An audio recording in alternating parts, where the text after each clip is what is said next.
It's time to break down the Buffalo Bills' divisional round opponent, the challenges they present, and what the Bills need to do to deal with them today on Locked On Bills.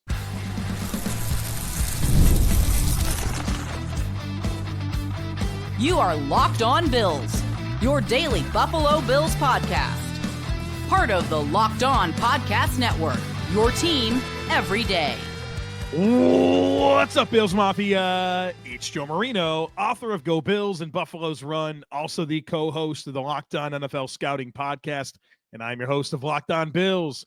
Want to thank you for making Locked On Bills your first listen every day, and a big welcome and shout out to our everydayers. You know who you are. Those of you who never miss a single episode, I appreciate y'all being here very, very much. I'd also like to invite you to subscribe or follow for free on YouTube or wherever you listen to podcasts. We're part of the Locked On Podcast Network, your team every day. This episode is brought to you by Prize Picks. Go to prizepicks.com/LockedOnNFL and use code LockedOnNFL to win $50 instantly when you play $5. Well, folks, welcome in. You know what the drill is. We got to get ready, fully ready, for Bills Ravens Sunday Night Football. Winner goes to the AFC Championship game. So today is the full primer. I'm going to break down the matchup of the Bills offense against the Ravens defense, the Bills defense against the Ravens offense, give you the keys to victory, and also touch on special teams. So, of course, as you know, divisional round matchup, Bills-Ravens, Sunday, January 19th, 6:30 p.m. Eastern Time at Highmark Stadium in Orchard Park, New York. The game will be broadcasted on CBS. Jim Nantz on the play-by-play, Tony Romo, the game analyst, Tracy Wolfson, and Jay Feely are your sideline reporters. This will be the 13th all-time meeting between the Bills and Ravens, and the Bills have a 5-7 record all-time against Baltimore. Sean McDermott is 2-2 as head coach of the Bills versus the Lamar Jackson Ravens. Of course, the last meeting, 35-10 win for the Ravens over the Bills in Week 4. The time before that, a Bills win in Baltimore, 23-20 in 2022. Then you have the playoff win, divisional round playoff win. People forget this. This game happened in 2020. The Bills won it 17-3, went to the AFC Championship game. And then in 2019, Baltimore won 24-17. The Bills enter this game 14-4. The Ravens are 13-5. They're 13 wins. The Cowboys, Bills, Bengals, Commanders, Bucks, Broncos, Bengals twice, Chargers, Giants, Steelers twice, Texans, and Browns. There are 5 losses to the Chiefs, Raiders, Browns, Steelers, and Eagles. Head coach of the Ravens, John Harbaugh, 62 years old. He's in his 17th season as Baltimore's head coach. He has a record of 172-104, 12 playoff seasons, 6 division titles, 4 appearances in the AFC Championship game. The quarterback, Lamar Jackson, he's 28 years old, first-round pick, number 32 overall in 2018 out of Louisville, 6'2", 205 pounds, obviously extremely athletic, has started 94 career games to this point. The Ravens are 70-24 in those starts.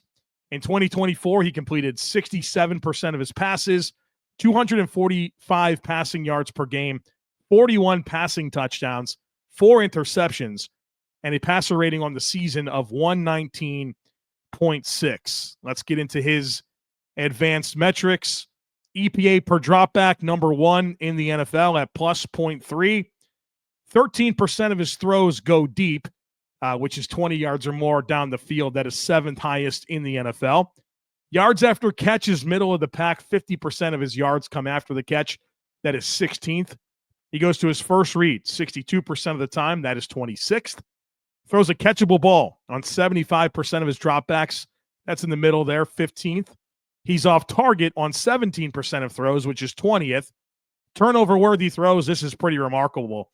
Only 1.2%, first in the NFL. He's making a lot of plays, and he's not putting the ball in harm's way pretty much ever. Drop rate is 3.6%. That is 10th. He's pressured on 36% of his dropbacks. That is 6th highest. And that's a little bit like Josh Allen, where there's a high pressure rate on the quarterback, but it's not necessarily because the pass protection. It's just you're dealing with a quarterback that can play outside of structure, and they have a tendency at times to hold onto the ball and then get free and extend play. So the pressure rates for guys like Lamar Jackson and Josh Allen tend to be a little bit higher, and they don't quite tell the story of, how good a team is in pass protection. Just like Josh Allen, he's very good at not allowing pressure to turn into sacks. 11.8% of pressure results in a sack against Lamar Jackson. That's third lowest in the NFL. Play action's a big part of the recipe. 29% play action rate, ninth highest in the NFL. Screens, they run those 11.5% of the time. That is 15th in the league. You look at the year that Lamar had, and it's unbelievable. I mean, he's number one in EPA per dropback against the blitz, number one in EPA when pressured, number two in EPA when not pressured, number four in EPA with play action, number one without play action, number one under 2.5 seconds when he gets the ball out quick, number one in EPA when he holds onto the ball over 2.5 seconds. I mean, any imaginable way, Lamar Jackson was elite in terms of production and efficiency on a snap-to-snap basis. And so obviously it's a tough assignment for the Buffalo Bills. Lamar Jackson, dual threat, obviously. He can throw, he can run, and he's electric. He's a dynamic playmaker that's very creative, and he's in a great scheme that is tailored for his strengths. They have a good rushing offense. Obviously, he's a big part of that equation with Derrick Henry. And so it's as tough of a quarterback as you're going to find to go up against in the entire NFL. And a big assignment for the Buffalo Bills. And we'll see how it turns out on Sunday night. I think there's a lot of interesting dynamics. I'll give you some of my ideas to slow down Lamar and this Ravens offense, in addition to different matchups in the personnel that surrounds Lamar Jackson here on the other side of it. Folks, be sure to stick with me. It's playoff time, and if you're like me, you want to make the most of the last few weeks of football action, and that's where Prize Picks comes in. If you love football and want a chance to win real money while watching the games, Prize Picks is the place for you. It's the best way to turn your sports opinions into cash with daily fantasy player projections. With Prize Picks, you simply pick more or less on player stats like total passing yards or rushing touchdowns, and for a shot to win up to 1,000 times your money. You can make your picks in less than 60 seconds, and whether you're looking for a flex play to boost your payout or want to cash out quickly, Prize Picks has got you covered. And with over 10 million members and billions in winnings, it's clear that people are loving this platform. I've been playing for a while now, and I'm having a blast. It's easy to use, and I love how fast the payouts are. Seriously, I've gotten paid out in as little as 15 minutes when my picks hit. Plus, the weekly promos like Taco Tuesday discounts add even more value to my lineups. Here's a special offer for Locked On NFL listeners. Download the app today. Use code LOCKEDONNFL to get $50 instantly after you play your first $5 lineup. Again, download the app today. Use our code LOCKEDONNFL to get $50 instantly after you play your first $5 lineup. Prize Picks, run your game. All right, folks, the offensive coordinator for the Baltimore Ravens is Todd Monken, 58 years old. It's his second season in Baltimore. Previously, he was the Georgia Bulldogs offensive coordinator 2020 through 2022. He was the Browns offensive coordinator in 2019. He's getting some head coaching opportunities in terms of interviews. I know one of the interviews he had this weekend of this week is with the Chicago Bears, and I'll be honest, if I was a Bears fan, he'd be exactly who I'd want to pair with Caleb Williams, at least from a scheme perspective. I don't know enough about Todd Monken and his leadership style, but when I think about his style of offense and what it looked like in Georgia, what it looks like in Baltimore, feels like Caleb Williams would be a nice player to marry to a lot of that. But we'll see how it goes, obviously. There's so many vacancies across the league right now to fill. But Todd Monken, one of the names that is getting some interview opportunities across the league. The metrics for this Ravens offense are really, really good. They're third in scoring, 30.5 points per game this year. They pass it 47% of the time. They run it 53%. Number one in EPA per play on offense. Number one in EPA per pass. Number three in EPA per rush. It's kind of surprising. You might not know this, but the Bills' EPA per rush higher than Baltimore's. That's not something I was expecting to see. And I know that the Bills, not that I don't think the Bills have a good rushing offense. I just didn't think that it would actually, in terms of EPA, rank higher than Baltimore's. Obviously, Baltimore great at running the football, the lowest stuff rate in the NFL, highest yards before contact in the NFL, 2.86 yards on average before contact in the league, comfortably the highest. They convert 48% of their third downs. That's third best in the league. Number one red zone offense, 74% of the time they get down to the red zone, they score a touchdown. And so that's something I'll talk a little bit more about in just a moment. But red zone offense, very, very successful for Baltimore so far this year. Let's get into this supporting cast and the personnel. At wide receiver, the big question mark is whether or not they're going to have Zay Flowers. It feels like it's trending towards that not being true. He kind of had an ugly-looking knee injury at Week 18, and he didn't play last week against Pittsburgh. I'm recording this on Thursday afternoon. He didn't practice on Wednesday. It doesn't feel like there's much momentum for him to go, and that would be a big loss. I mean, Zay Flowers has 44 more targets than any other player this season. He was voted to the Pro Bowl. He's a good player, very dynamic with the ball in his hands, can uncover quickly, get down the field. He's a multifaceted wide receiver for them, and that would be a big loss if he can't go. The other receivers that they have, of course, Rashad Bateman, former first-round pick, and he's a very good player. He's just not been a volume player for Baltimore. When you look at his metrics, his separation ability, his consistency with, opportunities to catch a football are very, very good.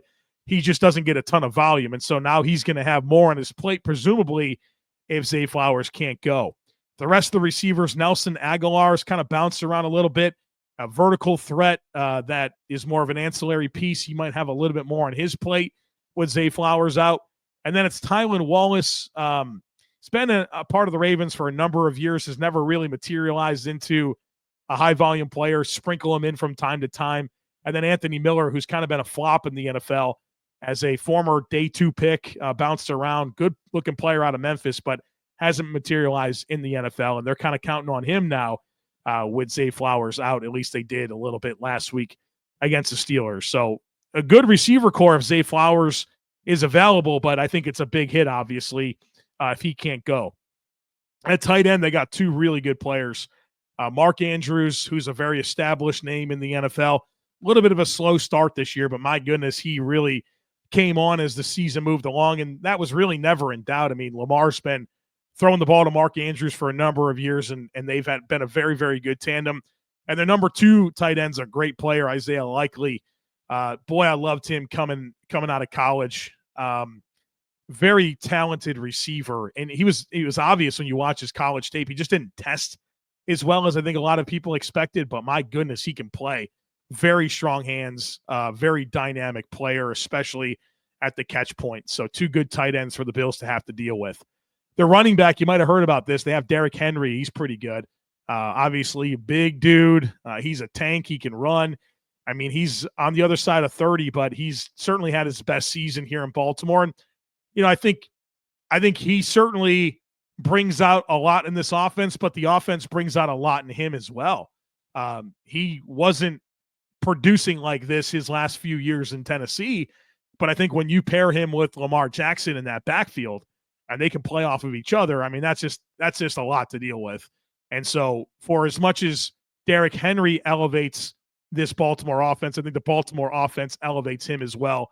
It's a really lethal backfield combination of Lamar Jackson and Derrick Henry. I mean, Derrick Henry over 1,900 rushing yards this season. His running mate back there is Justice Hill. Think about the exact opposite of Derrick Henry, a speedster, right? Kind of a scat back. And the Bills, when they played Baltimore back in week 4, they threw the ball to Justice Hill a ton. He actually scored a touchdown on a wheel route over Dorian Williams. And so, he's the speed factor out of the backfield. He doesn't get a ton of volume, but situationally they can sprinkle him in. And I think anytime Justice Hill gets the ball, he looks pretty dynamic to me. So definitely a backup running back, but somebody you'll have to account for that can cause some problems for you. And of course, I think you should point out that part of their backfield equation is their fullback, Patrick Ricard, who's different kind of cat, man. 300-pound fullback that can run and just blast open holes. And certainly he did that a lot in week 4, and that's another part of the challenge you have to deal with against Baltimore.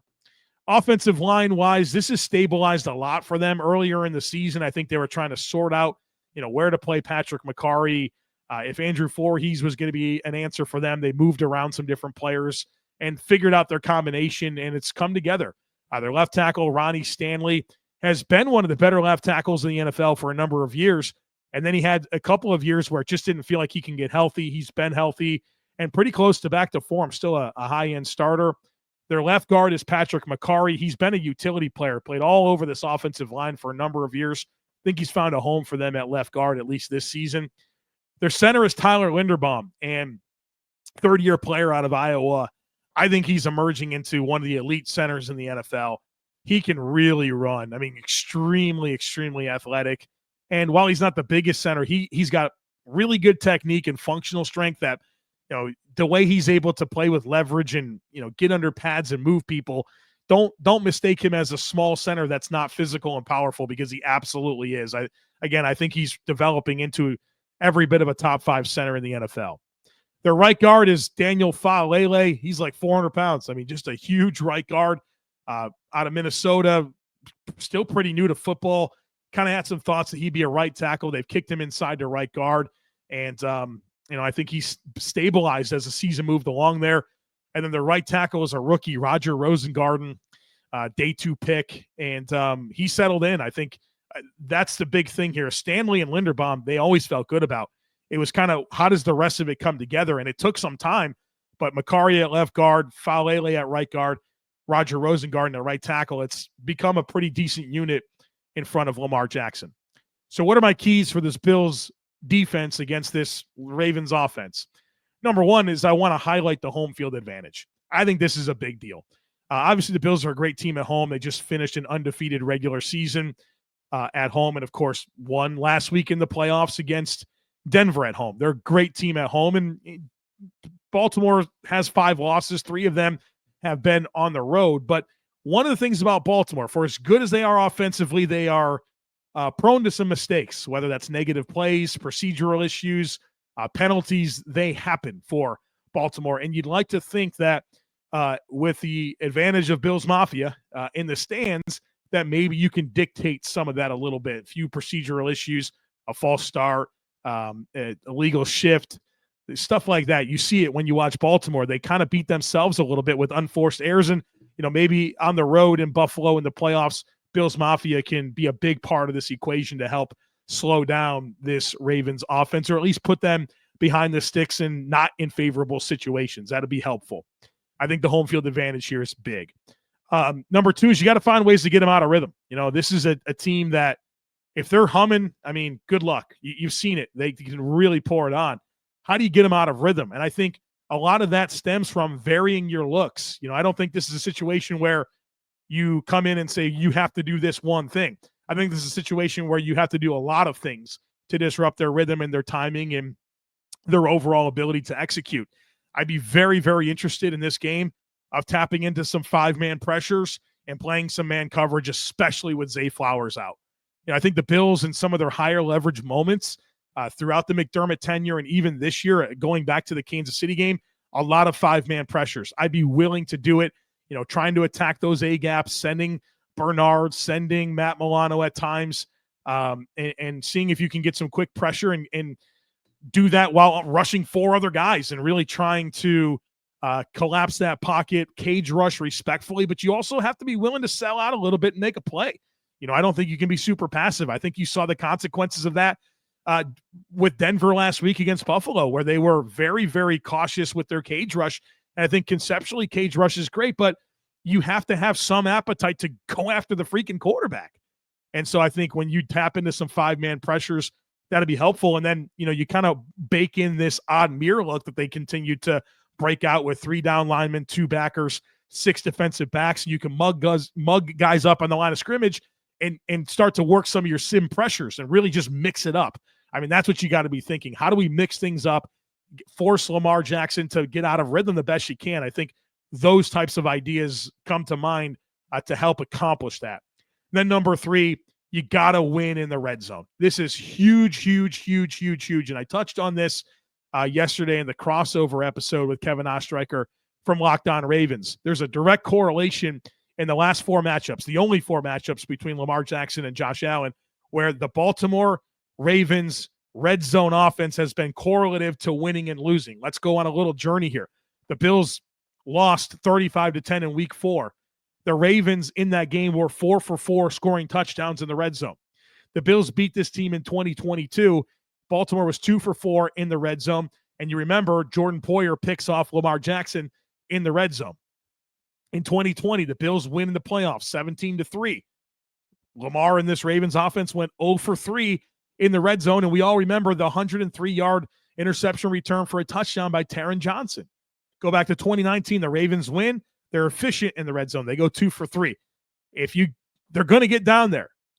When they get down there, a couple of times you hold them to field goals and not touchdowns. That's going to be a big part of your winning recipe. You got to win in the red zone. And the Bills have been pretty average. I think they're 16th in the NFL in red zone defense.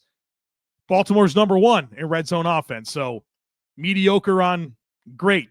And you need your mediocre to be a little bit better, and you need their great to be more like good, and try to hold them hopefully around 50% when it comes to red zone scoring opportunities through the lens of a touchdown, obviously. All right, so those are my keys. Win in the red zone, get them out of rhythm, and home field advantage on defense. Coming up next, we'll talk about the Ravens defense against this Bills offense. Folks, be sure to stick with me. This is a message from our sponsor, Intuit TurboTax.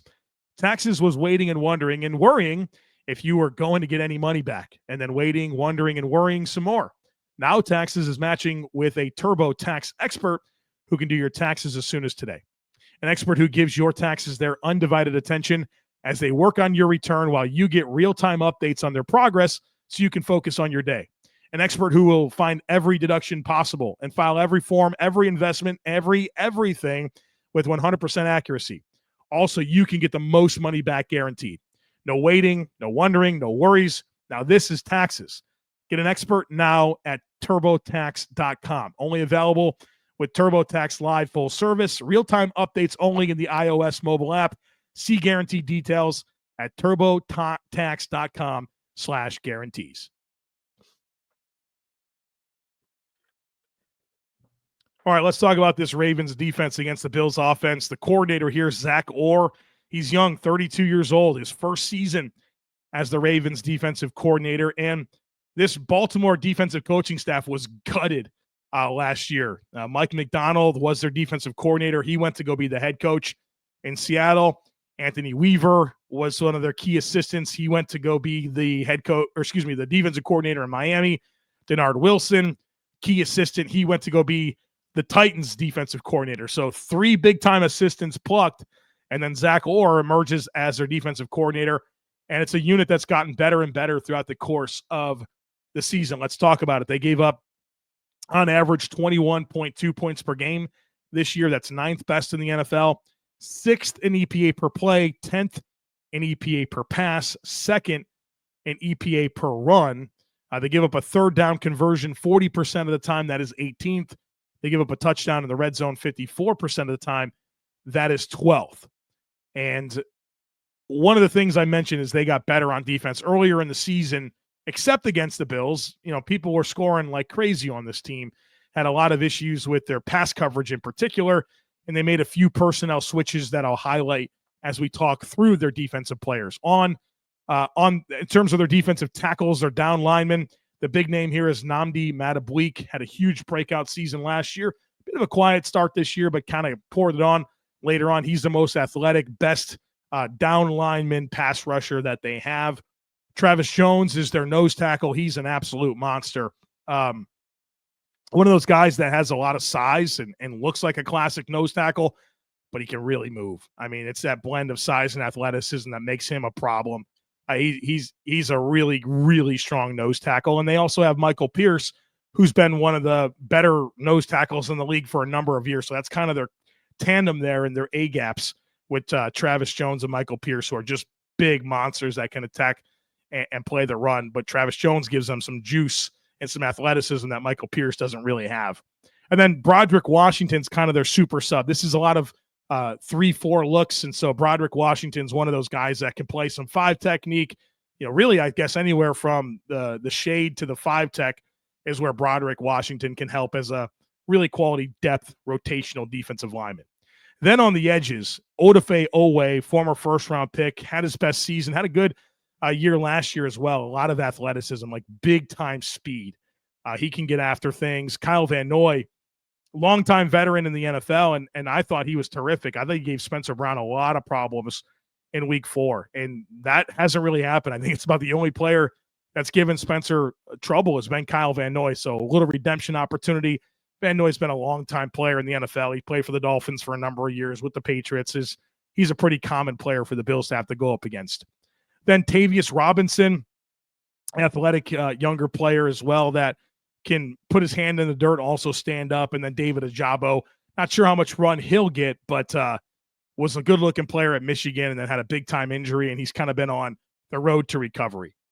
At linebacker, of course, the name here is Roquan Smith, one of the best middle linebackers in all of football. His running mate, this is one of the big changes that they made.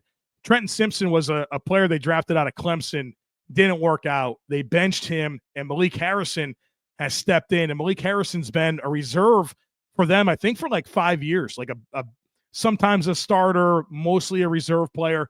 He's come in and provided an upgrade to Trenton Simpson at linebacker next to Roquan Smith. Then at corner, Brandon Stevens, Marlon Humphrey in the slot, and then Nate Wiggins, their first-round pick. That's kind of the trio there. Stevens is a player like every Ravens fan just doesn't like him. He's the one that gives up the plays. He's the where's Waldo on this defense. It's that guy.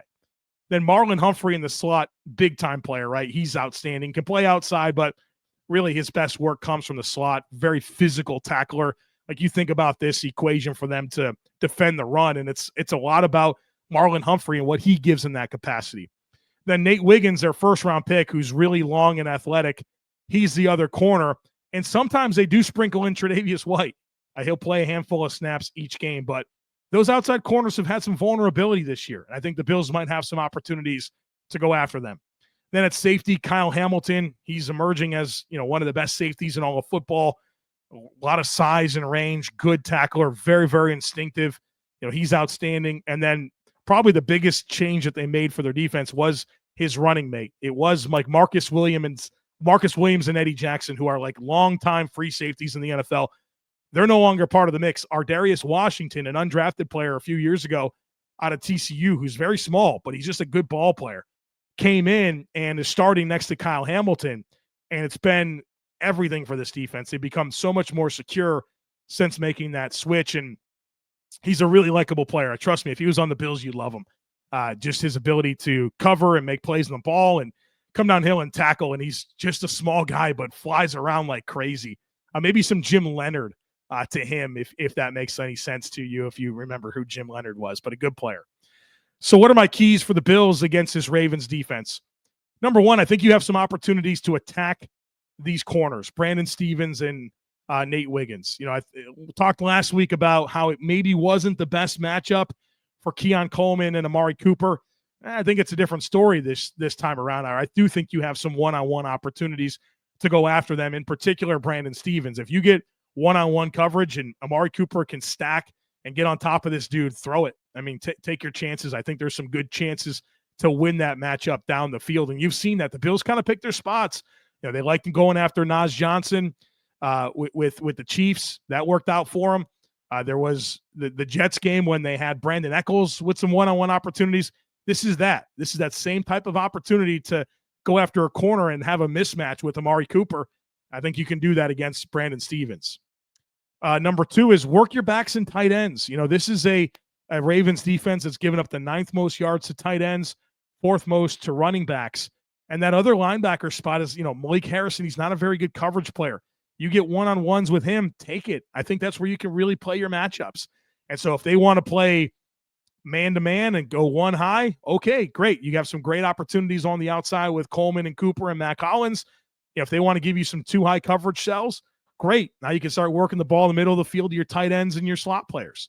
So I think there's some good opportunities here for Buffalo, but they're very good disguise defense, which I think helps. They're very good at sim pressures. And so sometimes it's tricky to know where the rush is coming from. So you got to process good pre and post snap. But if you get that equation, if you get that formula figured out, I think you're going to have good opportunities to attack matchups that are favorable for your offense.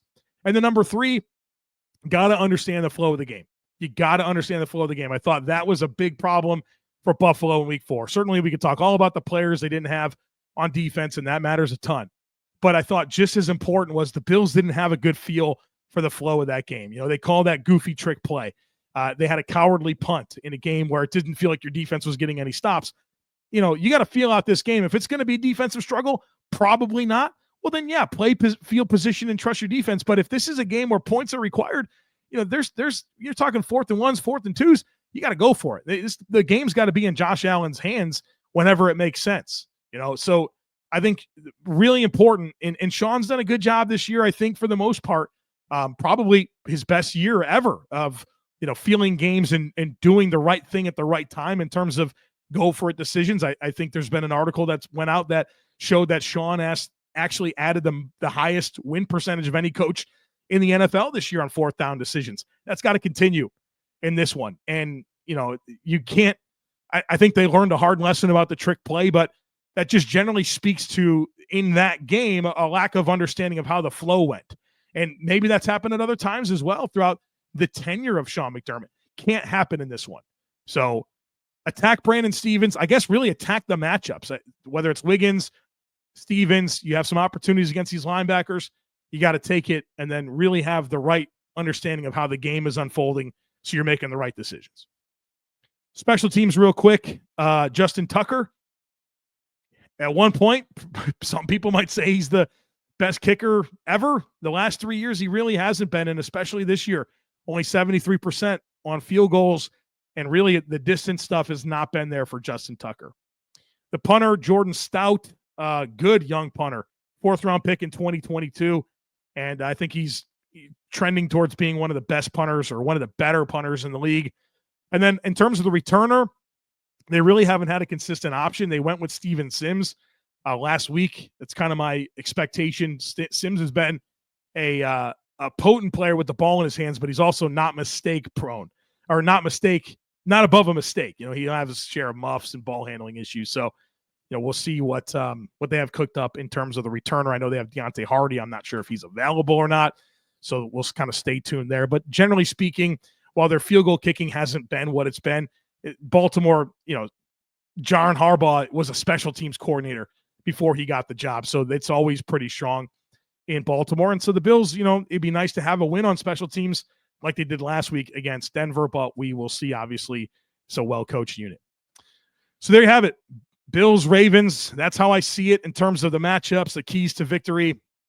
And excited to see it play out. You know, I think this week has been a journey, kind of thinking about this game and all the different dynamics that go into play. And I think my outlook has become more favorable as the week moved along, and that's a good spot for me to land. And so I got one more day to think about it, and I will dump all my final thoughts into the Saturday episode, which will include some commentary on the weather. I want to get into some of the legacy components of this matchup and really kind of settle on where I think this thing's going to go. So all that'll come your way on the Saturday release. Don't miss it, folks. Make sure that you're subscribed. Would love it. Maybe took a second to rate, review, and share the podcast. Have a great rest of your day. Go Bills, and I look forward to catching up with you again real soon.